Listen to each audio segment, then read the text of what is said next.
Hi మామ, అందరికీ happy new year. అందరూ హ్యాపీగా సెలబ్రేషన్ చేసుకోండి ఫ్యామిలీస్తో కలిసి. ఫ్యామిలీస్తోనే ఎందుకనంటే ఫ్రెండ్స్తో చేసుకోలేము అనొచ్చు. ఫ్రెండ్స్తో చేసుకొని అడిగి చెక్కతండారు. ఇక్కడ మన నాయుడుపేట తిరుపతి సర్కిల్లో కోత మొదలు పెట్టారు మామ. రాత రాసిన దేవుడు వచ్చినా సరే కోత నాపలేరు.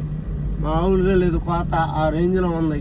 దయచేసి ఫ్యామిలీతో హ్యాపీగా సెలబ్రేట్ చేసుకుంటూ గడపండి. నైట్ బయటకైతే రామానండి. మామ అల్లం కాదు, ఏకడమని రోడ్లోనే పెడుతున్నాడు బెల్లం. అది సంగతి. సెలబ్రేషన్ కోసం అల్లం కోసం వచ్చినారంటే మామూలు బెల్లం పెడుతున్నారు. దయచేసి ఎవరు రావద్దు, ఇంట్లోనే సెలబ్రేట్ చేసుకోండి ఫ్యామిలీతో కలిసి. బాయ్ అందరికీ. సంవత్సరం మారుతుంది కానీ జీవితాలు ఏం మారవు, అంతా అదేను. అయినా ఇదంతా తెలిసి కూడా సెలబ్రేట్ చేసుకున్నాం. మన అందరికీ హ్యాపీ న్యూ ఇయర్.